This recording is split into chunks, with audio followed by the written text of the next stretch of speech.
उत्तरकांड 68वां कथा समस्त भुसुंडी बखानी जो मैं तुम तन कही भवानी कथा समस्त भुसुंडी बखानी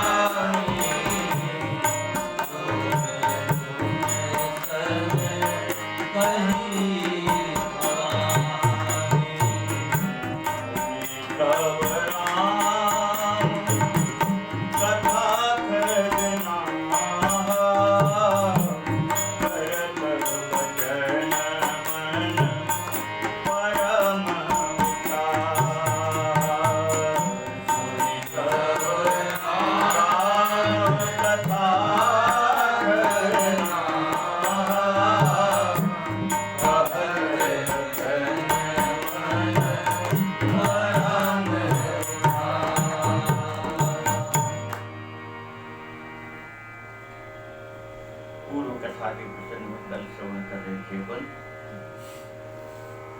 कागभूषुंडी जी ने संपूर्ण रामचरित मानस की कथा पक्षीराज गरुड़ जी को सुनाई। नारद जी के संवाद सरोवर की उपमा से रामचरित मानस को जो सरोवर की उपमा दी गई, वहां से प्रारंभ करके नारद जी का संवाद, राम अवतार, राम जी के अवतार, बाल लीला, विवाह कथा, इस क्रम से संपूर्ण कथा सुनाई।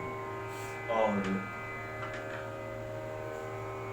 कथा समस्त भुसुंड बखानी, और जो मैं तुम संग कही भवानी, भगवान शंकर जी पार्वती जी को कथा सुनाते हुए कह रहे, देवी वही कथा हमने तुम्हें सुनाई थी, जो वही कथा कागभूषुंडी जी ने पक्षीराज गरुड़ जी को सुनाई। अब इसमें एक विशेषता है, आपने गौर नहीं किया होगा आप लोगों ने। कागभूषुंडी जी ने सरोवर की उपमा और फिर नारद जी के विवाह से कथा श्रवण करा, नारद जी के प्रसंग से, संवाद जी से यहां से कथा प्रारंभ कराई। और इसमें भगवान शंकर जी के विवाह की चर्चा नहीं। गोस्वामी जी महाराज ने तो रामचरित में भगवान शंकर जी का विवाह पहले लिखा, इसके बाद फिर अन्य संवाद प्रारंभ हुए। सबसे पहला संवाद भगवान शंकर जी का, तो क्यों नहीं लिखा गया इसमें? भगवान शंकर जी के विवाह की कथा क्यों नहीं कही गई? कागभूषुंडी जी ने क्यों नहीं सुनाई? तो इसका मूल कारण यह है कि भगवान शंकर जी कह रहे, जो मैं तुम सन कही भगवान, जो हमने तुम्हें सुनाई वही कथा कागभूषुंडी जी ने पक्षीराज गरुड़ जी को सुनाई थी। तो अब भगवान शंकर जी अपने ब्याह की कथा थोड़ी पार्वती जी को सुनाने लगते। पार्वती जी से तो विवाह होकर के और कैलाश पर्वत पर आए ही, और उसी के बाद पार्वती जी ने कथा पूछी है। कथा जो सकल लोक हितकारी, सोई पूछन चाहे शैल कुमारी। तो शंकर जी ने जो कथा पार्वती जी को सुनाई, वही की वही कथा कागभूषुंडी जी ने पक्षीराज गरुड़ जी को सुनाई। अब आप कहोगे तो फिर गोस्वामी जी महाराज ने इसमें रामचरित में क्यों लिखा? प्रश्न तो आए, फिर इसमें क्यों लिखा गया? वह तो रामचरित मानस के प्रसंग माना जाता है भगवान शंकर जी की कथा। तो वह इसलिए है कि जब याज्ञवल्क्य जी और भरद्वाज जी का संवाद हुआ, तो भरद्वाज जी ने याज्ञवल्क्य जी से कथा पूछी कि आप कथा सुनाओ में। तो उन्होंने याज्ञवल्क्य जी के राम प्रेम की कसौटी कसने के लिए और भगवान शंकर जी के विवाह के प्रसंग को सुनाया। कथा ही वहां भगवान शंकर जी की कथा को सुना करके याज्ञवल्क्य जी कह रहे कि वो धन्य हो, धन्य मुनीसा, तुम्हारी बुद्धि धन्य धन्य है। क्यों? तुमको भगवान शंकर पार्वती जी अत्यंत प्रिय है, और यही राम भक्त का लक्षण है। राम भगत कर लक्षण यही, बिन छल विश्वनाथ पद नेहु। राम भक्त का लक्षण ही यह है, बिना छल के भगवान शंकर जी के चरणों में प्रेम हो। तो बोले हमने तुम्हारे राम प्रेम की कसौटी पर कस के देखा कि तुम कथा के अधिकारी हो। तो जिसका राम जी के चरणों में सच्चा प्रेम हो, वही राम कथा का अधिकारी है। तो भगवान शंकर जी के चरित्र को इसलिए याज्ञवल्क्य जी ने भरद्वाज जी को सुनाया। तो गोस्वामी जी महाराज ने कथा प्रारंभ कहां से की? भगवान शंकर जी पार्वती जी के संवाद से नहीं की। गोस्वामी जी महाराज ने कथा प्रारंभ की याज्ञवल्क्य भरद्वाज जी के प्रसंग से। माघ मकर गत रवि जब होई, तीरथपति आव सब पूरी, यहां से कथा प्रारंभ। इसलिए उसमें भगवान शंकर जी के विवाह की कथा लिखी है। तो जो मैं तुम सन कही भवानी, भगवान शंकर जी कह रहे देवी वही राम कथा जो हमने तुम्हें सुनाई थी, वही कागभूषुंडी जी ने पक्षीराज गरुड़ जी को सुनाया। और सुनि सब राम कथा खगनाहा, कहत वचन मन परम उछाहा। और राम कथा को सुनने के बाद पक्षी राज गरुड़ जी जो हैं वह आनंद में भर गए और अत्यंत उत्साह में भर करके पक्षीराज गरुड़ जी कागसुन जी से कह रहे हैं, गयऊ मोर संदेह सुनेऊ सकल रघुपति चरित, भयऊ राम पद नेह तव प्रसाद बायस तिलक लाडली लाल की जय। गरुड़ जी महाराज कह रहे हैं कि हे कागसुन, मेरा सारा संदेह जाता रहा। रघुनाथ जी के लीला चरित्र को सुन करके अब कोई मोह नहीं रहा। और प्राप्ति क्या हुई? बोले भयऊ राम पद ने तव प्रसाद बायस तिलक। हे काग शिरोमणि, हे कौआ महाराज, आपकी कृपा प्रसाद से और रघुनाथ जी के चरणों में मेरा अब और नया नया दृढ़ प्रेम हो गया। गरुड़ जी कह रहे हैं, मोहि भयऊ अति मोह प्रभु बंधन रन महु निरखी, चिदानंद संदोह राम विकल कारण कवन लाडली लाल की जय। गरुड़ जी कह रहे हैं, कागसुन जी, मुझको तो अति मोह हुआ था, छोटा मोटा मोह नहीं था, मोह भयऊ अति मोह। एक पल पलक गिरने का समय भी हमको सुख नहीं था, इतनी व्याकुलता थी, इतनी बेचैनी थी, एक क्षण का चैन नहीं मिलता, ऐसा मैं मोह में फंस गया था। तो कैसे फंस गए थे? तो गरुड़ जी महाराज कह रहे कागसुन जी से कि रघुनाथ जी के युद्ध की लीला को देख करके और हमको वह मोह हो गया। चिदानंद संदोह राम विकल कारण। श्री रघुनाथ जी तो सतचित आनंद स्वरूप हैं, फिर वह इस तरह से एक तुच्छ राक्षस की माया में बंधन में बंध करके और व्याकुल थे। और ठीक है, लीला की दृष्टि से व्याकुल थे, यहाँ तक तो कोई बात नहीं थी, परंतु महाराज मुझे नहीं पहचान रहे थे। राम जी हमसे कह रहे थे, भैया तुम कौन हो, कहां से आए हो, और तुमने बड़ी कृपा की जो हमारे बंधन छोड़ दिए, अन्यथा सारी सेना बंधन में थी और सारी सेना मारी जाती, पर तुमने बड़ी कृपा की, तुमने आकर के हम सबको मुक्त कर दिया। तो इस प्रकार से जो उन्होंने लीला की, वह लीला सुन करके हमको मोह हो गया कि ये कैसे परब्रह्म परमात्मा।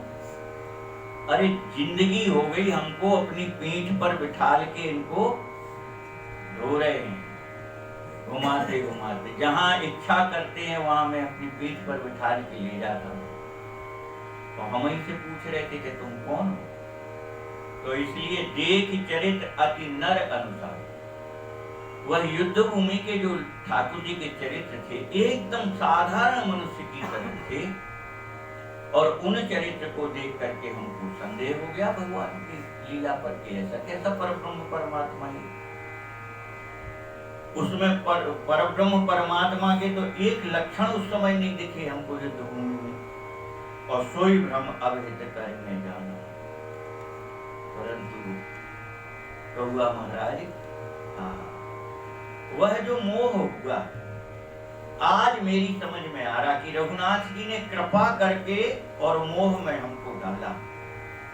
अगर इस मोह में ना डालते तो हम बहुत बड़े लाभ से वंचित रहते। कीन अनुग्रह कृपा निधान, वह मोह क्या था? वह भगवान की कृपा थी, अनुग्रह था, कृपा थी, मोह में डालना। हमने आपसे निवेदन किया 2-3 दिन पहले की कथा में कि भगवान अपने भक्त को जो मोह में डालते तो उससे भक्त की हानि नहीं, उससे भक्त का लाभ होता है। क्या लाभ होता है? तो प्रेमी तो है वो भगवान का, भक्त है, पर मोह से जब मुक्त होता है तो उसका प्रेम और दृढ़ होता है राम जी में, भक्ति की दृढ़ता बनती है, प्रेम बढ़ता है राम जी। इसीलिए भगवान उस भक्त को माया लगाते हैं। तो गुरु जी महाराज कह रहे,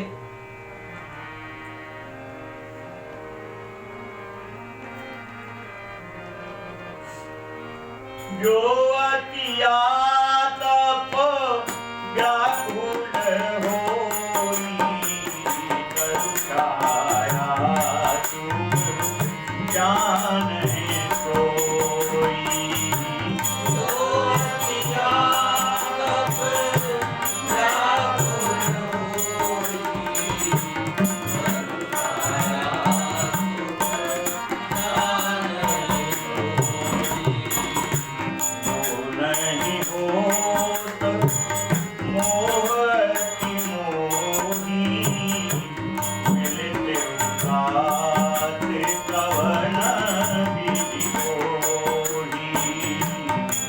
नहीं होत मोहति मोही, मिलते उदात कवन विधि होही।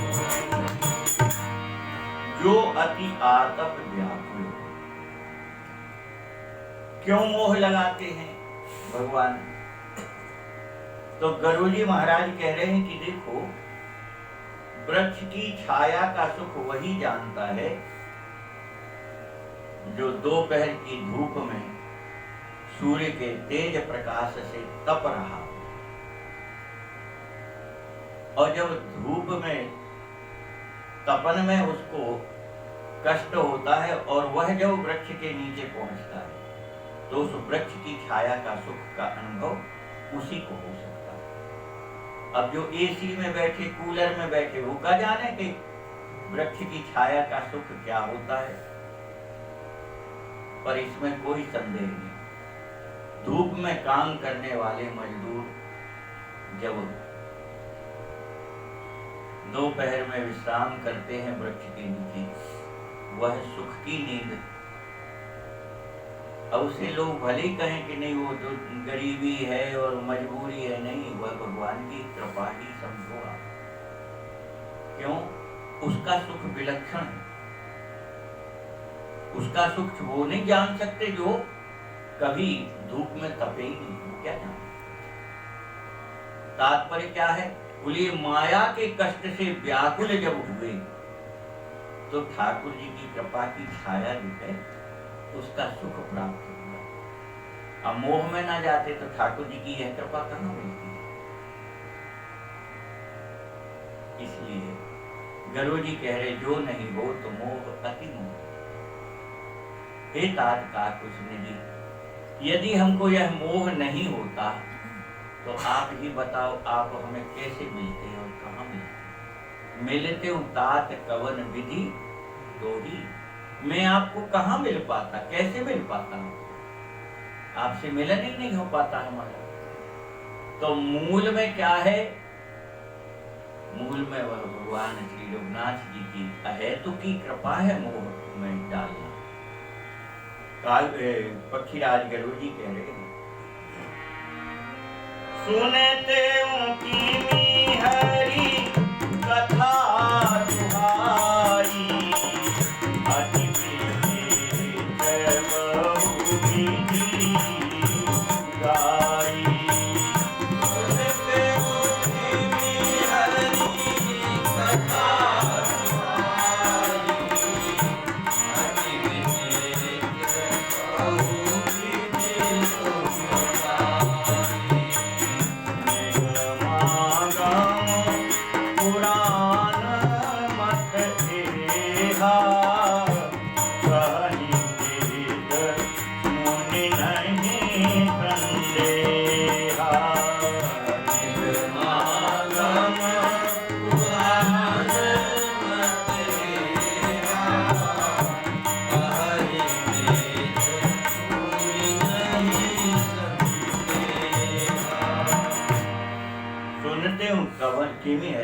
विश्वास हुआ। यदि रघुनाथ जी ने मोह में ना डाला होता तो रघुनाथ जी की यह सुंदर कथा हम कहां सुन पाते, कब सुन पाते। अति विचित्र बहुविधि तुम गाए। महाराज रघुनाथ जी की कथा ऐसी विचित्र आपने सुनाई है कि ऐसा तो कभी सुना ही नहीं था जिस प्रकार से आपने सुनाई। अति विचित्र और बहुविधि तुम गाए। तो एक दिन और चर्चा निकल चुकी है कि विचित्र कथाएं से तात्पर्य क्या है, ऐसी कैसी विचित्र कथा। वो परम पूज्य श्री भक्तमाली जी महाराज के स्मरण किए थे उस दिन। कैसी विचित्र कथा। आज तक दूसरी कोई हमको ऐसी कथा देखने सुनने नहीं मिली, आज तक तो नहीं मिली।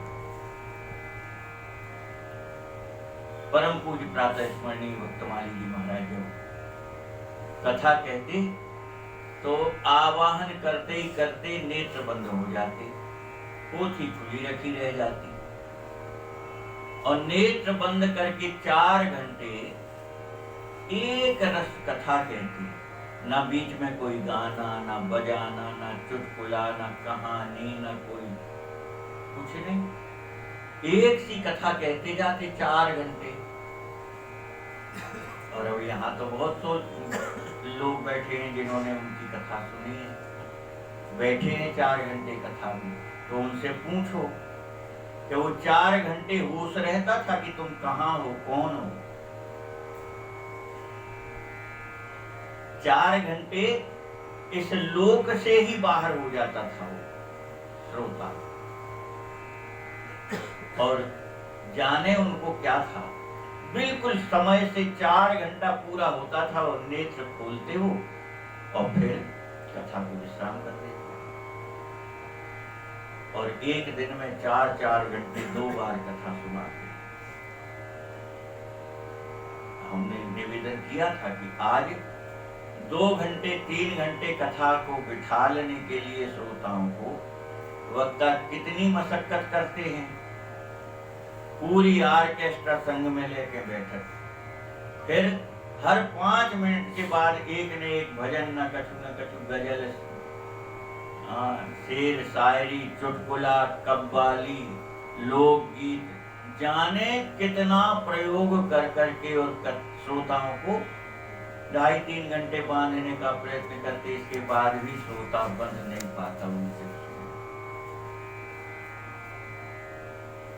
तो ये विचित्र कथा नहीं है। तो कह रहे हैं पक्षीराज गुरु जी की अति विचित्र बहुविधि तुम गावा।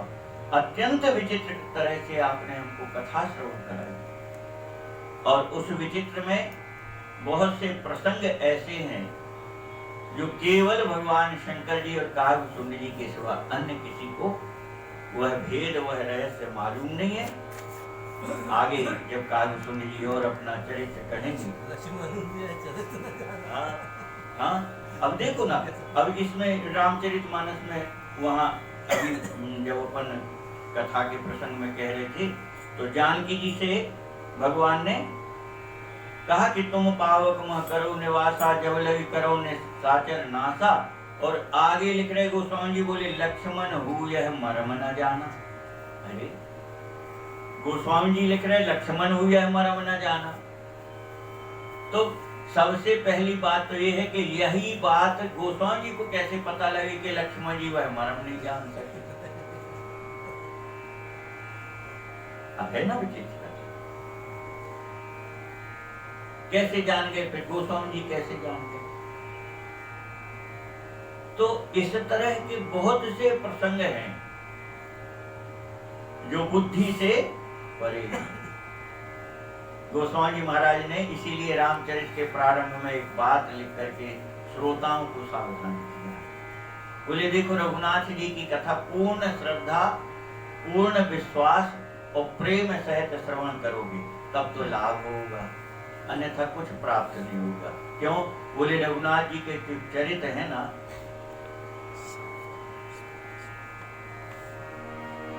सगुण राम के चरित भवानी, के न जाही बुद्धि मनवान। क्या बढ़िया बात कह रहे भगवान शंकर जी। बोले देवी, कोई तर्क करके और राम जी के चरित्र को समझने का प्रयत्न करे, उससे बड़ा मूर्ख कोई नहीं है। क्यों? बोले रघुनाथ जी के चरित्र तर्क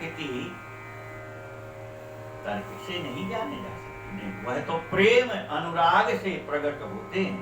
प्रेम ते प्रकट होई में जाना। अरे चरित्र तो ठीक है, प्रेम से तो खुद भगवान ही प्रकट हो जाता है। ये चरित्र कैसे नहीं प्रकट होगी? तो गरुड़ जी कह रहे हैं, वाह निगमागम पुराण मत एहा, कहीं सिद्ध मुनि नहीं संदेह। वेद पुराण शास्त्र सब क्या कहते हैं? बोले सभी मिलकर के एक ही बात कहते हैं कि इसमें कोई संदेह नहीं। काहे में संदेह नहीं? कह रहे हैं संत विशुद्ध मिलहि राम कृपा करिए। संत विशुद्ध मिलहि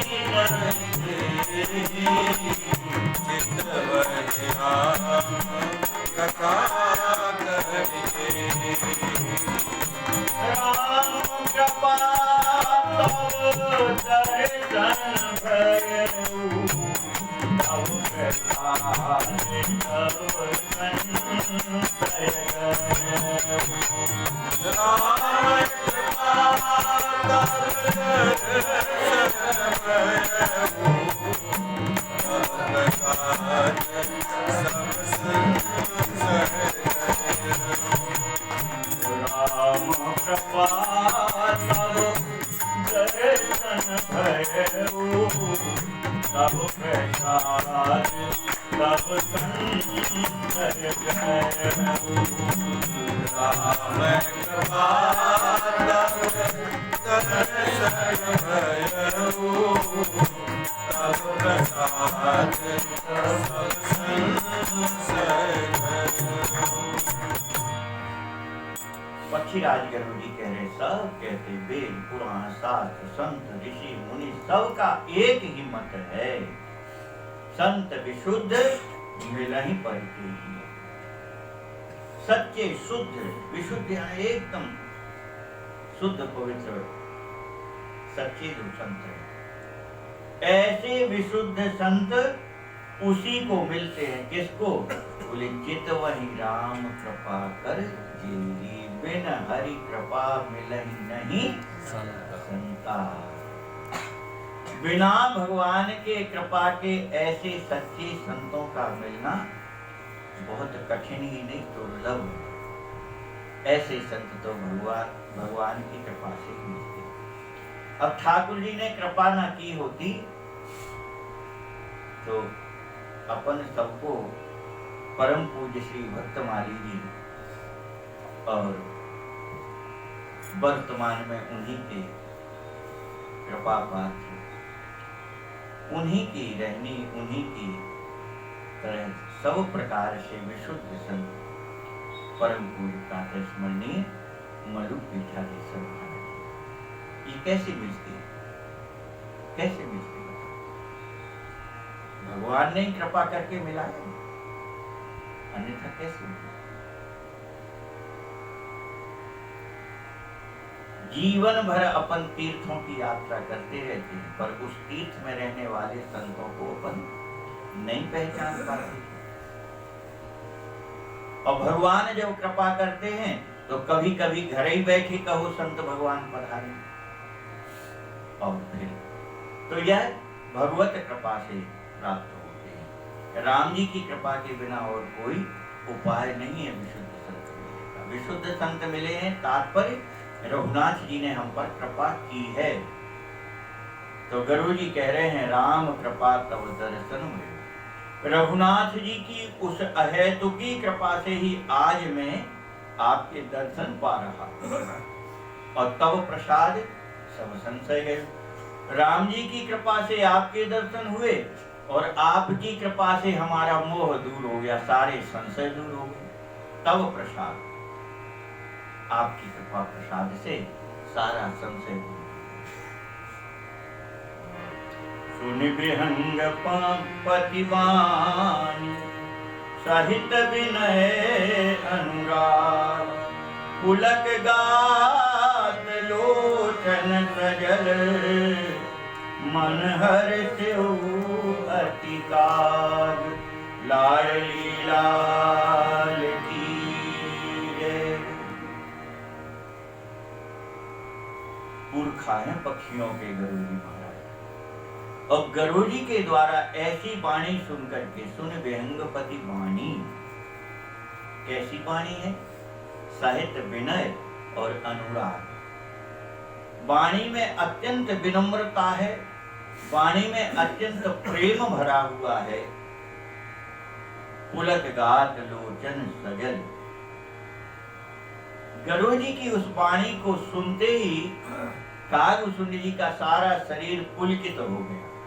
अब पक्षियों का पुलकित होना, पंख फूल जाते, फड़फड़ा जाते एकदम, वही उनका पुलकित होना है। तो कौआ महाराज के पंख फड़फड़ा गए एकदम। पुलक गात, और नेत्रों में प्रेम आंसू छलक पड़े। लोचन सजल, मन हर्षिउ अति काज, मन अत्यंत प्रसन्न हो गया कागभूषुंड जी का।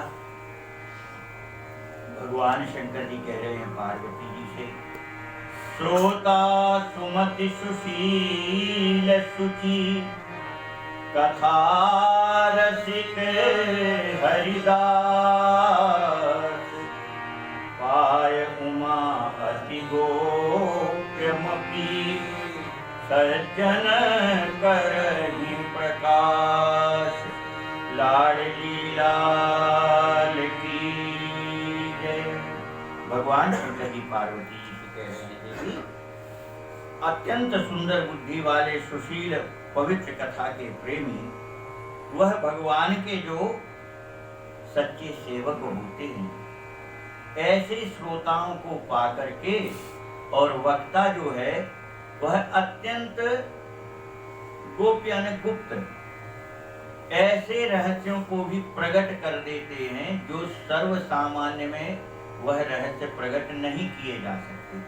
ऐसे भगवान के रहस्यमय चरित्र ऐसे श्रोता को पाते हैं। कैसे? सुंदर बुद्धि वाले, पवित्र बुद्धि वाले, और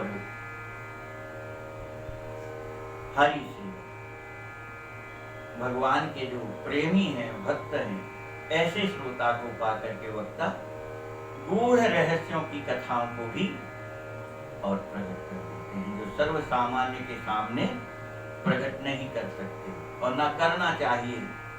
क्यों नहीं करना चाहिए? सामान्य व्यक्ति के सामने इस प्रकार की कथा अगर प्रकट करोगे तो वह एक तो वैसे ही मोह ग्रसित है और जड़ता को प्राप्त हो जाए। जड़ता जाड़ विषम उर लागा,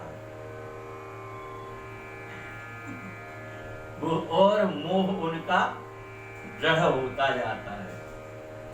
तो इसलिए सर्व सामान्य को ऐसे रहस्य भरी कथाएं प्रकट नहीं करते, परंतु जहाँ भगवान का प्रेम भक्त मिल जाए वहाँ हृदय खोल करके संत भगवान ऐसी कथाओं को कहते हैं। तो भगवान शंकर जी कह रहे कि देवी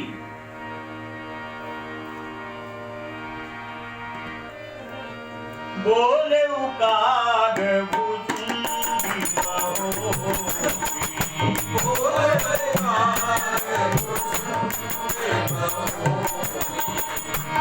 भगनाथ पर प्रीति न होगी, भगनाथ पर प्रीति न होगी।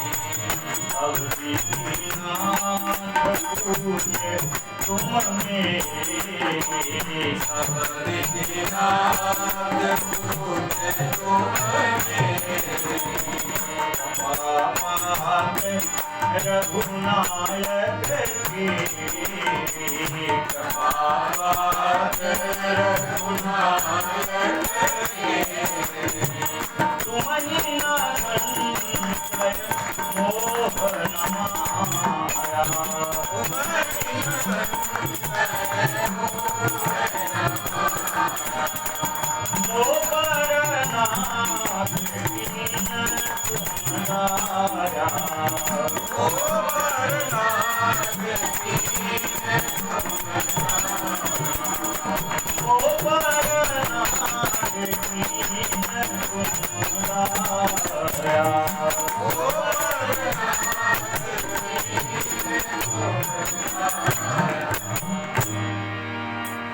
बोले उकार सुन भगवान शंकर जी कह रहे देवी काल सुन जी अत्यंत आनंद में भर के और नभगनाथ पर प्रीति न हो। पक्षीराज गरुड़ जी पर थोड़ा प्रेम नहीं है कालसुन जी का, नहीं, अत्यंत प्रेम है गरुड़ जी पर कालसुन जी का। और इसलिए अब गरुड़ जी से पक्षीराज गरुड़ जी से कालसुन जी कह रहे हैं,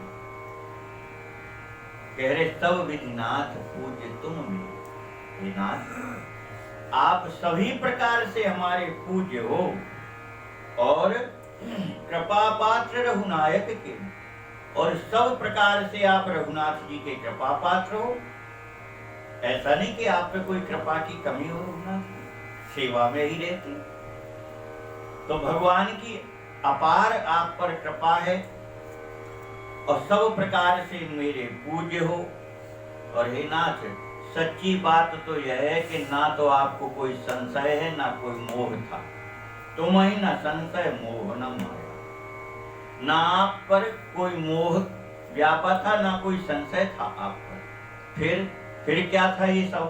तो कालसुन जी कह रहे कि मुंह पर नाथ कीन तुम दाया, मुझ पर दया करने के लिए ही आप यह मोह का बहाना लेकर के आए, मुझ पर कृपा करने, मुझ पर दया करने आप यह मोह का बहाना लेकर के आए हैं। पठिए मोह मोह मिश खगपति तो ही रघुपति दीन बनाई।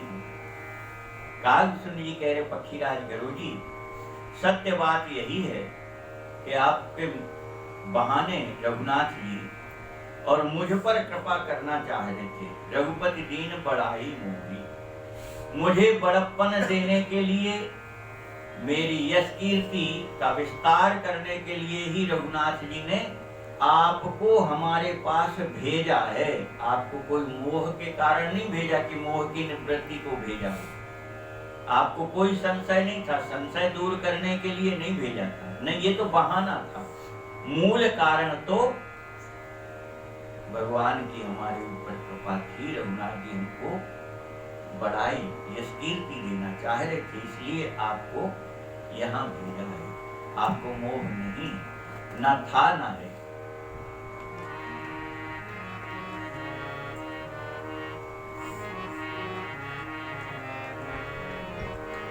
तुम निज मोह हरिहर साई, तुम निज मोह हरिहर साई, तो नहीं छूटा जग गुसाई, तो नहीं छूटा जग गुसाई। नारद भव निरंजन कारी, नारद भव निरंजन कारी, मुनि नायक आगम बारी, मुनि नायक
गरुड़ जी महाराज से कह रहे हैं कौआ भगवान, काकसुन जी कह रहे पक्षीराज आपको मोह नहीं था, जो आप अपने आप पर मोह कह रहे थे तो नहीं कछु आश्चर्य गुसाएंगे, इसमें कोई आश्चर्य नहीं है। नारद भव विरंच सनकादि जे मुनि नायक आत्मवादी मोह न अंध कीन कहते हैं। यह जो मोह है ये कोई विपत्ति नहीं थी, ये तो रघुनाथ जी कृपा करके अपने भक्त को देते हैं। और काकसुन जी कह रहे हैं कि विचार करके देख लो, नारद जी, ब्रह्मा जी, शंकर जी, सनकादि ऋषिश्वर और भी बहुत से ऋषि मुनि आत्मवादी माने जिनको आत्मज्ञान है, ब्रह्म का ज्ञान है, ऐसे ब्रह्मज्ञानी आत्मज्ञानी ऋषि मुनि भी, और मोह किसको नहीं लगा। तात्पर्य किनका विवेक शून्य नहीं कर दिया भगवान ने। कितने ही विवेकवान रहे हो, कितने ही ज्ञानी रहे हो, पर ठाकुर जी जब उसको अपनी प्रेम भक्ति देकर के दृढ़ता देने चाहते हैं तब मोह में डालते हैं उसको। तो कह रहे हैं को जग काम न चाहो न दे। अब बताओ नारद जी इतने बड़े महर्षि 24 घंटे भगवान का भजन ही करना जिनका काम है और कुछ करते ही नहीं है। बताओ नारद जी और कछु करें? कोई जाप नहीं है नारद जी के पास, केवल भजन के सिवा कुछ नहीं करते। पर ऐसे नारद जी को बोले काम व्याप। अब नारद जी को कौन सी कमी थी भाई जो विवाह के लिए इच्छा जागृत हो गई कि हम भी विवाह करें। तो कह रहे हैं को जग काम न चाहो। ऐसा कौन है जिनने ये अहंकार पाला, भगवान ने उन्हीं को उसी वासना से नचाया है। जिस वासना का अहंकार पाला कि ये हमको नहीं हो सकता, ये हमको नहीं हो सकता, ठाकुर जी ने वही करके उनको अपनी माया से नचाया। तो कह रहे हैं को जग काम नचाओ न जेहि तृष्णा कहना कीन मोराहा। और ऐसा कौन है जिसको तृष्णा, यानी एक तरह से लोभ की बात है, जहां संतुष्टि नहीं होती है। कहती वाली बहुत तृष्णा है, संतुष्टि नहीं होती। सड़क पर थे, कामना की भगवान कम से कम हाँ एक छाया तो बन जाए। भगवान ने छाया मकान दे दिया। मकान अरे ये तो ऐसा ही है, अब भगवान कृपा करें तो फिर बड़ो मकान बने, बड़ो मकान बना, भगवान गाड़ी आ जाए, सब कछु मंगात गए, लाखों नहीं करोड़ों नहीं अरबपति हो गए। ये के बाद भी नहीं कहते कि प्रभु अब नहीं चाहने। अरबपति खरबपति हो गए तो भी सवेरे से खड़े हो जाते, भगवान हाँ कुछ मद्दी आ गई है। तो तृष्णा कीन हो रहा। किसको पागल नहीं बना दिया तृष्णा ने। और कही कर हृदय क्रोध नहीं था। और ऐसा कौन है जिसके हृदय को क्रोध ने जला न दिया हो, क्रोध में जिसका हृदय दहकता ना हो, ऐसा कौन है। तात्पर्य इन सब के कहने का तात्पर्य यही है कि किसी भी विषय को हम जीत चुके हैं ऐसा अहंकार कोई ना पाले। साधारण आदमी की तो बात दूर है, बड़े बड़े साधक जीव ऋषि मुनि महात्मा कोई भी ये अहंकार जब करता है तो भगवान उसके अहंकार को चूर चूर कर देते। इसलिए इसका अहंकार कभी नहीं करना चाहिए। काकसुन जी कह रहे पक्षीराज गरुड़ जी, अरे ज्ञानी तापस सूर कवि कोविद गुण आगा, यही के लोभ विडंबना कीनना यही संसार। लाडली लाल की ज्ञानी तपस्वी बहुत बड़ा वीर बड़ा भारी कवि, बड़ा भारी पंडित, ज्ञानी, विद्वान और सारे गुणों का भंडार ही क्यों ना हो, परंतु केवल अकेला लोभ ऐसा है जो इतने सारे गुण होने पर भी वो सारा का सारा मिट्टी पलीत कर देता है। और कबीरदास जी महाराज ने तो इस लोभ के संबंध में बड़ी विचित्र बात कह दी। कबीरदास जी कह रहे और तो सब तर जात, बस जो लोभी जो है ना, जो ही पर नहीं तर सकते और सब तर जात। कबीरदास जी कहते हैं कामी बहुत तरे, क्रोधी तरे अनंत, पर लोभी जियरा ना तरे, यह कबीर सिद्धांत। कबीरदास जी कह रहे ये तो सिद्धांत की बात है, क्या बोले लोभी बन नहीं कर सकता, बाकी सब तर क्या। अच्छा क्यों नहीं करता लोभी? क्योंकि काम है, क्रोध है, ये सब तो बाहर प्रकट में दिखाई देते हैं, लोभ प्रकट में नहीं दिखाई देता। काम आएगा तो शरीर पर आपके उसके लक्षण दिखाई देंगे, क्रोध आएगा तो शरीर पर उसके लक्षण दिखाई देंगे, चेहरा लाल हो गया, आंखें लाल हो गई, जोर से चिल्लाने लगे, क्रोध के लक्षण। कामी क्रोधी के लक्षण तो समझ में आ जाते, और लक्षण समझ में आते तो फिर वो उसको संभाल सकता है कि भाई क्रोध नहीं करना, हम देखो क्रोध आने लगा, हमें अब मौन हो जाओ। काम से हम प्रेरित हो रहे, चलो 4 लोगों में बैठ के हम अपने मन को उधर से हटा देंगे। लोभ कहाँ दिखाई देता है? लोभ का लक्षण दिखाई देता है? नहीं दिखाई देता। क्यों? लोभ के चिन्ह बाहर प्रकट है ही नहीं, लोभ तो भीतर बैठता है मन में। अब भीतर कहाँ देखो, और भीतर अगर देखने की दृष्टि आपको प्राप्त हो गई तो फिर आप ठाकुर जी के शरण में पहुंच गए, फिर कोई संदेह। परंतु लोभ जो है मन के भीतर बैठता है, और विचित्र बात यह है कि दिखाई दूसरे में देता, होता अपने में है और दिखता कहाँ है? दूसरे में। जैसे दर्पण में परछाई दिखाई देती, ऐसे ही लोभ की दशा है। लोभ अपने हृदय में होता तो दूसरे में दिखाई देता, अरे वो बड़ा लोभी है। और खुद जो लोभी है वो क्या कहेगा? बताओ भैया, अच्छा तुम ही बताओ, हम लोभी हैं? आप ही बताओ, अच्छा बताओ हमें लोभी कहता है।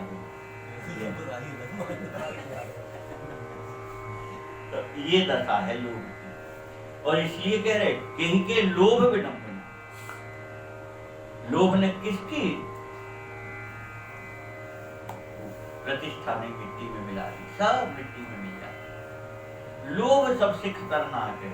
इसमें गोस्वामी जी महाराज ने कहा कि सबसे अगर कोई खतरनाक शत्रु है मानव का तो लोभ है। और श्रीमद वक्र न कीन के ही, प्रभुता बधिर न काहि, मृगलोचनी के नैन सर, को असलाग न जाहि, लाडली लाल की जय। श्रीमद वक्र न कीन की, लक्ष्मी के वैभव में किसको टेढ़ा नहीं कर दिया? संपत्ति वैभव इसने किसको वक्र यानी टेढ़ा नहीं कर दिया। टेढ़े से मतलब जो पतन की ओर जा रहा है। सदाचरण छूट गए, दुराचरणों में चल दिए। काहे के कारण? लक्ष्मी के वैभव। प्रभुता पाए जाहि मदनाहि, असने को जन्मा जाए। तो कह रहे हैं कि प्रभुता बधिर न पाए। ऐसा कौन है जिसको प्रभुता मिले और फिर बहरा ना हो जाए? तो अपन तो खूब ही देखत संसार में, वर्तमान में तो देख लो आप, जब चुनाव आते हैं स्टेज पे साष्टांग प्रणाम कर रहे पूरी जनता को, साष्टांग प्रणाम कर रहे भाई। और चुनाव जीत गए तो फिर सुन, हम कह रहे तुम दरवाजे पे 6-6 घंटा बैठी रही हो कि भैया 2 मिनट मिलने भरिया है एक बात करने की, तो पता लगो कई दिन चक्कर लगा हो गए भैया 2 मिनट को मिल भी नहीं रहे। तो ऐसा कौन है जिसको प्रभुता ने बहरा नहीं बना दिया, अंधा नहीं कर दिया, बहरा नहीं बना दिया। और मृग लोचन के नैन सर को असलाग न जाए, और सुंदर स्त्री की सुंदरता से ऐसा कौन है जो घायल ना हो जाए। हिरनी के समान नेत्रों से मतलब सुंदरता से है स्त्री के, सुंदर स्त्री को देख करके ऐसा कौन है जो मोहित ना हो जाए। तो इतिहास भरा पड़ा है, बड़े बड़े ऋषि मुनि साधकों की तपस्याएं काय से नष्ट हुई, सुंदर स्त्रियों के स्वरूप को देखकर। विश्वामित्र जी जैसे तपस्वी तपस्या भंग करने के लिए उनके और अवसर होंगे। और यह जो भगवान शंकर जी का वह मोहिनी दर्शन पर मोहित होना है, वह भगवान शंकर जी ने करके दिखाया है। भगवान शंकर जी को कोई मोह नहीं होता है और न वह मोह था, परंतु भगवान शंकर जी ने वह लीला करके ये बताया है कि मुझ जैसा बैरागी, मुझ जैसा उदासीन, वह भी सुंदरता पर इस प्रकार से मोहित हो गया। तो कोई भगवान शंकर जी में दोष नहीं आया था, वहां कोई दोष के कारण भगवान शंकर जी मोहिनी भगवान पर मोहित नहीं हुए थे। तो इस प्रकार से, और सुग्रीव ने भी यही बात कहा, नारी नयन सर जाहि न लागा, घोर क्रोध तम निशित सो जागा, लोभ पास जेहि गर न बंधाया, सो नर तुम समान रघुरा। सुग्रीव तो कह रहा महाराज वो तो फिर आप ही होए, ऐसा और कोई दूसरा है ही नहीं। कौन है? बोले आप ही हो, आपके समान दूसरा होता ही नहीं, आप खुद ही कहते कि हमारे समान कोई है ही नहीं। तो सुग्रीव तो कह रहा सोनर तुम समान रघुराया, वो तो तुम ही नहीं जैसा है, माने साक्षात तुम ही हो जो इन सब से बच सको, बाकी संसार में कोई नहीं बच सकता।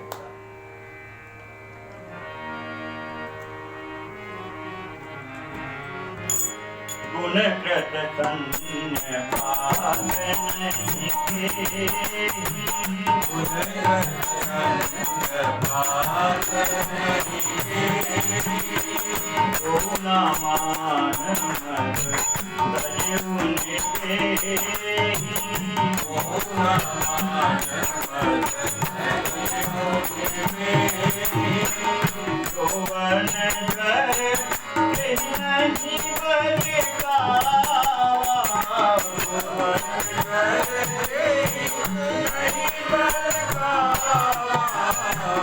ममता के ही कर यस न लगावा, ममता के ही कर यस न लगावा, मच्छर का ही कलंक न लावा, मच्छर का ही कलंक न लावा,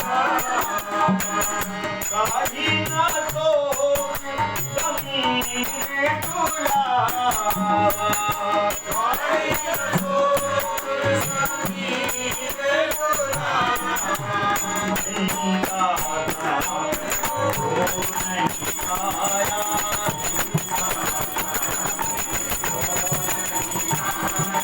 हो जग जाई न जाती माया, हो जग जाई न जाती माया,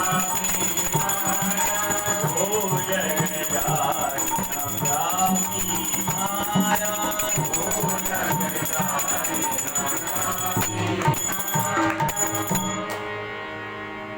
कह रहे गुण कृत सन्य पात नहीं के, सत रज तम, इन तीन गुणों के सन्निपात में ऐसा कौन है जो बच गया हो? सत रज तम तीनों गुण जो है जब ये अपनी प्रबलता पर आते हैं तो जैसे सन्निपात होता है। सन्निपात क्या होता है? बोले वात पित्त कफ, ये तीन प्रकृति जो अपनी है नाड़ी पे, ये तीनों अगर सम हो जाए एक सी तो सन्निपात आ जाए। ये तीनों एक स्थिति में नहीं आनी चाहिए, और एक स्थिति में आ जाती तो उसी को सन्निपात कहते। सन्निपात प्राय मृत्यु के समय होता है,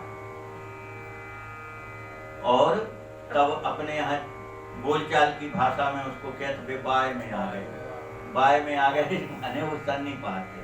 तात्पर्य फिर कुछ भी बोलता रहता है, उसको ये पता नहीं रहता कि हम क्या बोल रहे, ज्ञान नहीं रह जाता उसको। बोलता तो है पर उसको ही पता नहीं रहता कि हम बोल। तो ऐसा कौन है जो सतरज तम तीन गुणों के प्रभाव में आकर के सन्निपात की जैसी पागलों जैसी दशा जिसकी नान हो गई हो, और कौन मान मद तजु निवेही, और ऐसा कौन है जिसको मान ना हुआ हो और मान होने पर मद ना हुआ? कौन है? देखो कोई कितना ही अपने आप को धोखा दे, वह तो धोखा ही है। कोई लाख कहे कि हमको अहंकार नहीं है, हमको अभिमान नहीं है, हमको मान का कोई मान सम्मान से हमें बिल्कुल कछु वो नहीं है, कह देते हैं बोलचाल की भाषा में, बड़े अच्छे से कहते हैं। अरे भैया सम्मान अम्मान की हमें बिल्कुल कोनो वो नहीं रहते। आज भैया अपन तो बिल्कुल फट्टी का, हम तो जमीन में बैठो तो कहते हैं। अगर कब फट्टी पे बैठो हो उसे तो अगर जय कह दो कि तनक फट्टी दे रही हो बात जौन पे बैठी हो, दूसरे दिन से नहीं बोले बताओ मैं फट्टी पे बैठू तो फट्टी छोड़ा। तो ये भ्रम पालते हैं लोग के हमको मान मद नहीं होता है, नहीं मान का मद सब में। छूटना चाहते हो तो सुतीक्ष्ण जी ने उपाय बता दिया है, छूटना है तो एक ही उपाय है, अहंकार पालो, खूब पालो। काय का? अस अभिमान जाए जन मोरे, मैं सेवक रघुपति पति मोरे। अस अभिमान जाए मोरे, मैं सेवक रघुपति पति मोरे। अस अभिमान जाए जन मोरे, मैं सेवक रघुपति पति मोरे। जाए जन मोरे, रघुपति।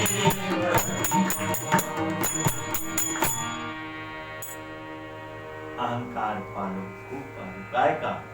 हम भगवान के भक्त। झूठा भी पालोगे तब भी लाभ में रहोगे।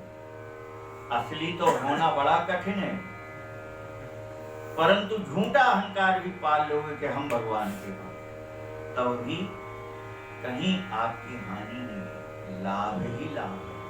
क्यों? झूठ ही सत्य में परिवर्तित होता है। झूठ ही एक दिन सत्य हो जाता है, नहीं होता। अब बताओ जीवन भर अनार को पढ़त रहे कि नहीं? अनार को होत का, पर झूठ पढ़ते पढ़ते जो सत्य आ था वो आ समझ में आ गया। काय के सहारे से आया? झूठ के सहारे से। झूठे भक्त भी बने रहोगे तो एक दिन कबहू की करी करुणा में कभी भगवान कृपा करेंगे, प्रकट हो गए, दर्शन दे दिए, अपनी भक्ति दे दी। अब केवट ने कोई माला लेके बैठा केवट, पर भगवान ने कृपा कर दी। वो तो अपने आप को भक्त भी नहीं कह रहा था, पर भगवान ने कृपा कर दी। तो अपने आप में अगर भक्ति का, अपने आप को भक्त कहने का झूठा भी अहंकार पालोगे तो लाभ में ही रहोगे, कोई समस्या नहीं। तो को न मान मद तजिव न विधि, जौवन ज्वर के नहीं बल का। युवा अवस्था में ऐसा कौन है जो ना बहक जाता हो? यौवन के ज्वर में, ताप में ऐसा कौन है जो नहीं तपता? सब तपते हैं महाराज। बस यही है, भगवान जिन पर कृपा करते तो वो बंधे रहते, सीमा में बंधे रहते। और ममता के कर जस न नसा। और ऐसा कौन है जिसने किसी भी वस्तु में ममता की हो और उसकी कीर्ति चौपट ना हो? उसका सारा यश चला जाता जहां ममता बहुत प्रकट हो जाती है, जहां बहुत लगाव होता है, ममता होती है। ऐसे ममता करने वाले जीव कभी यश कीर्ति उनकी बनी नहीं रहती, वह तो नाश हो ही जाती। मत्सर काहि कलंक न लावा। डाह ईर्षा करने वाले को निश्चित ही कलंक लगता है। जो दूसरे से डाह ईर्षा करता है उसको कलंक लगेगा लगेगा लगेगा, कहीं बच ही नहीं सकता। और काहि न शोक समीर डुलावा। और दुख की हवा ने किसको हिला करके नहीं रख दिया, यानी किसको व्याकुल नहीं कर दिया। शोक यानी तो दुख की हवा। ऐसा कौन है जो व्याकुल ना हो गया हो? और चिंता सांपनी को नहीं खाया, और चिंता रूपी नागिन ने किसको नहीं खाया? ऐसा कहते हैं नागिन अपने ही बच्चे खा जाती है। नागिन अपने ही बच्चे खा जाती है। अब याद आ गया वो तो बात कहनी पड़ेगी।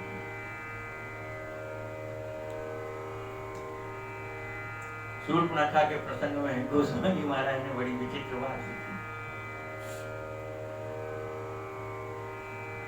शूर्पणखा रावण की बहनी, दुष्ट हृदय दारुण जस अहिनी। नागिन कहा गया उसको, अहिनी यानी नागिन। तो शूर्पणखा इतनी दुष्ट है कि नागिन की तरह है। ऐसे थोड़ी लिख गए गोस्वामी महाराज के, नहीं जो शब्द इसे फिट हो रहा तो इसे जो ऐसा नहीं लिखा गया। नहीं, सब एक एक शब्द का उचित है कारण।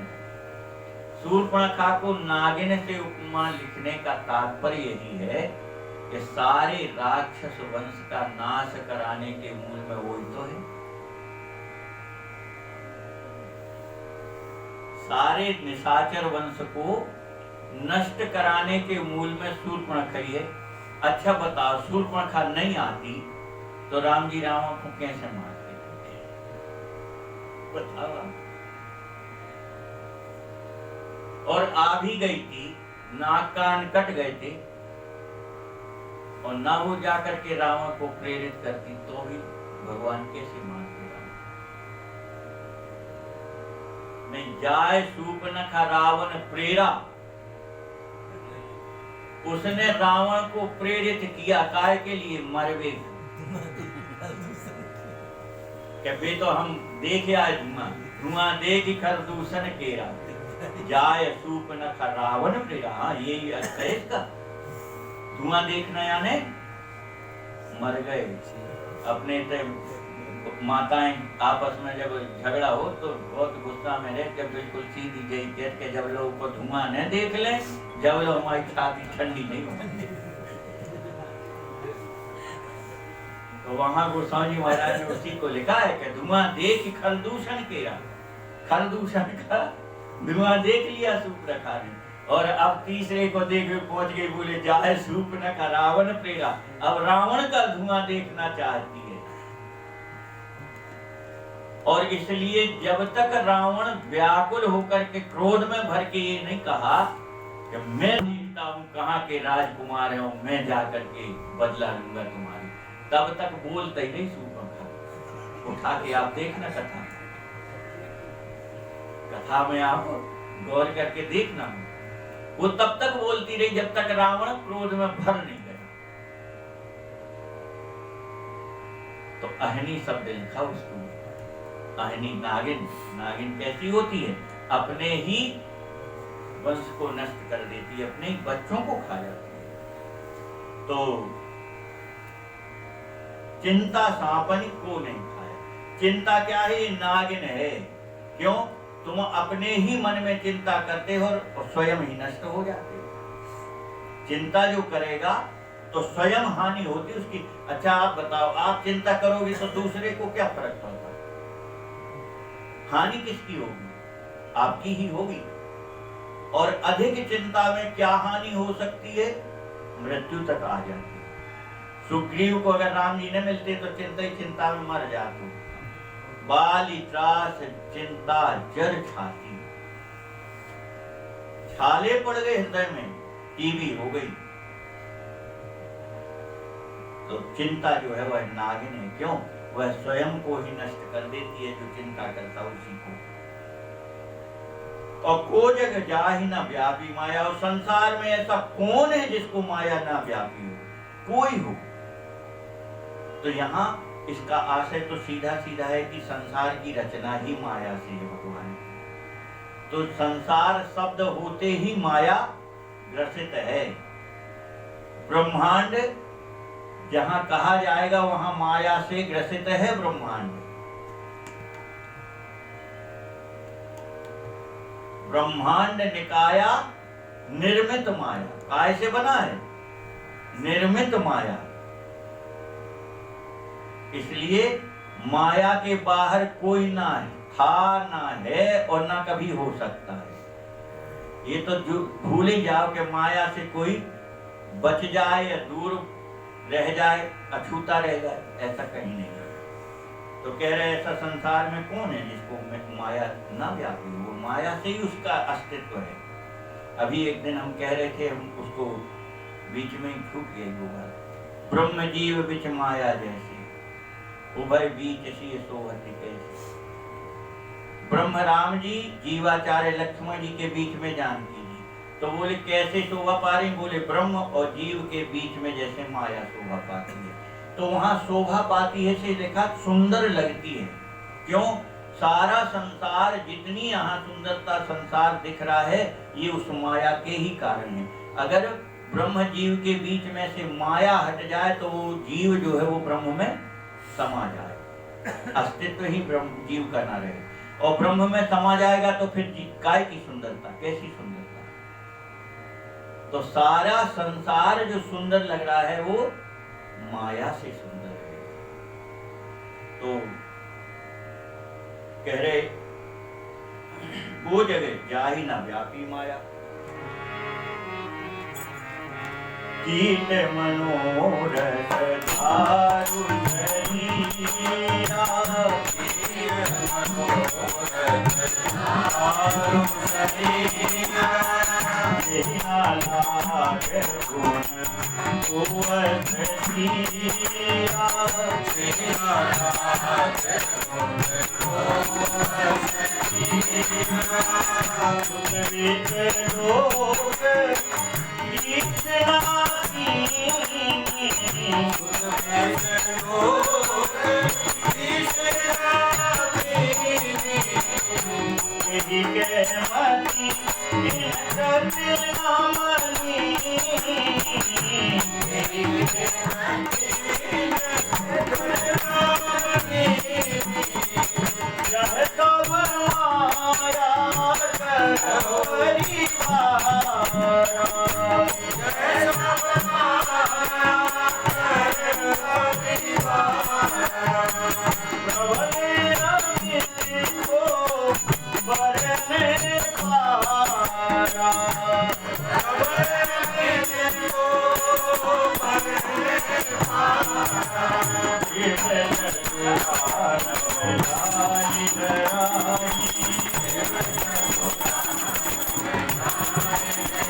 कीट मनोरथ दारू शरीरा।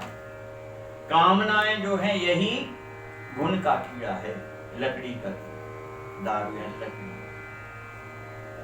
शरीर रूपी लकड़ी को नष्ट करने के लिए कामनाएं ही घुन के कीड़े की तरह लग जाती हैं। कैसे? लकड़ी बाहर से बढ़िया दिखाई देती, जब घुन लगता तो भीतर भीतर पूरी खोखली हो जाती है। बाहर से नहीं समझ में आती कि खोखली होगी, भीतर भीतर खोखली कर देता है वो कीड़ा, बाहर से बढ़िया दिखाई देती है। तो इसी प्रकार से कामनाएं जो हैं ये शरीर को नष्ट करने के लिए घुन के कीड़े की तरह है। और यही न लाग घुन को अस धीरा। ऐसा कौन धीर वीर है जिसको ये कामना रूपी घुन न लगा हो। इतना है, किसी को थोड़ा है, किसी को बहुत है, पर लगा सबको है। शुद्ध वित लोक ईशना तीन। और 3 प्रकार की ऐशनाएं वासनाएं हैं। तो केहि के मति इन कृतना मलिनी। ऐसा कौन है जिनकी बुद्धि को मलिन ना कर दिया हो इन 3 ने। कौन सी 3 वासनाएं? विद्वेषणा, लोकेशना, पुत्रेशना। ये 3 प्रकार की जो वासना है, इसमें सारा संसार नाच रहा है हमारा। देखो, पुत्रेशना और विद्वेषणा से भी बच जाए, पर तीसरी जो है इससे कोई नहीं बच पाता।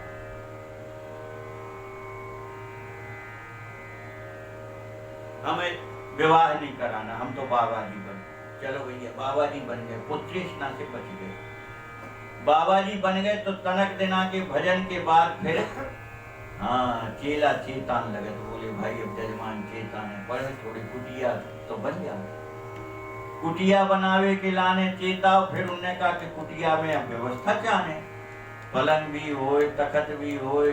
अब देखो, अब आ जाते हैं शिष्य लोग तो फिर कुर्सी भी चाहे, बिछाई भी चाहे, और धीरे धीरे बढ़त बढ़त फिर आलीशान महल जैसे आश्रम चाहिए। बोले अब भक्त लोग बहुत बढ़ गए, अब भक्त लोग आते हैं तो उनकी व्यवस्था करनी पड़ेगी। अब उनको कष्ट नहीं होना चाहिए। देखो, इतनी दूर से भक्त श्रद्धा सहित आते हैं तो उनको कष्ट नहीं होना चाहिए। तो धीरे धीरे वित्तेषणा बढ़ी कि नहीं बढ़ी? पुत्रेषणा से तो बच के आ गए थे, वित्तेषणा बढ़ गई। चलो, वित्तेषणा से भी आप जीत गए। हमें कुटिया ही नहीं बनाना, हम तो चलते फिरते राम रहेंगे। तो लोकेशना कहीं ना कहीं पटकनी दे ही देती है। कैसे देती है लोकेशना? यानी लोक में यश कीर्ति, लोग हमें जाने। तो ये इससे बचना बड़ा कठिन होता। क्यों? क्योंकि जब भजन करते हैं और भजन करते करते फिर ये लोकेशना परेशान करने लगती है, तो फिर लोगों को बताते हैं हम पैसा छूते ही नहीं। हम 40 वर्ष हो गए, हमने स्पर्श ही नहीं किया पैसा। तो लोग जाने तो इसका फिर प्रचार प्रसार होना चाहिए। आपको मालूम है, हमने 40 साल से पैसा नहीं छूटा। ये लोकेशना बड़ी है। केवल एक उदाहरण दे रहे, पैसे भर की बात नहीं कह रहे हैं। बहुत सी बातें होती जिसकी लोकेशना के लिए लोग कहते हैं। बोले 24 घंटे में 20 घंटे हम एक आसन से भजन करते हैं, 4 घंटे बन का हमारा उसी में विश्राम, उसी में हमारी नित्य क्रियाएं, उसी में हमारा आहार सब हो जाता है। 20 घंटे भजन करता हूं तो दुनिया यह जाने कि हम एक बैठक बैठ करके 20 घंटे भजन कर रहे हैं। क्यों जनाना चाह रहे हो? क्यों जनाना चाह रहे हो? तो उसके पीछे कौन सी छुपी है? लोकेशना छुपी है। इतनी बारीक होती है। तो केहि के मति इन कृत न मलिनी। ऐसा कौन है जो इन 3 एषणाओं के वश में होकर के उसकी बुद्धि मलिन ना हो गई। ऐसा कौन? तात्पर्य बहुत बिरला कोई जिस पर रघुनाथ जी कृपा करके उसको रखना चाहे वही इससे बच पाता है। और हम आप सब बड़भागी हैं दमोहवासी। अपने बीच में अभी अभी कुछ समय पहले ही उन्होंने शरीर छोड़ा, अन्यथा हमारे आपके बीच में थे जो लोकेशना, वित्तेशना, पुत्रेशना सबसे मुक्त थे, नहीं थे? परम पूज्य प्रातः स्मरणीय श्री जय जय सरकार फतेहपुर। कितना कठिन संकल्प था कि बताओ 100 वर्ष की आयु तक उन्होंने अपने इस प्रण का पालन किया कि पैसा नहीं छुआ, और धोखे से किसी ने अगर छुड़ा दिया, ऊपर डाल दिया, तो 3 दिन अन्न जल छोड़ देते थे, और बुढ़ापे तक अंतिम सांस तक उन्होंने इसका पालन किया। तो ये एषणाएं आदमी के बस की नहीं है छोड़नी, नहीं, वो तो हनुमान जी के ही अंश अवतार थे। जय जय सरकार। भगवान जब भक्ति का प्रचार करने के लिए भेजते तो ऐसे ही संतों के रूप में अपने निज सेवकों को भेजते हैं। निश्चित ही इसमें कोई संदेह नहीं, भगवान हनुमान जी के ही अवतार थे, अंश अवतार कहें चाहे, पर उनमें हनुमान जी का अंश विराजमान था। तो ऐसे दृढ़ ब्रह्मचर्य का पालन करते हुए 100 वर्ष की आयु तक ना पैसा चुका, ब्रह्मचर्य का पालन, क्या तेज था 100 वर्ष की आयु में भी चाहिए। भगवत कृपा से ही ये संभव है। समय हो गया, इसलिए वाणी को यहीं विराम दूंगा। इसके आगे की कथा अब कल श्रवण करेंगे। लाली लाल की जय।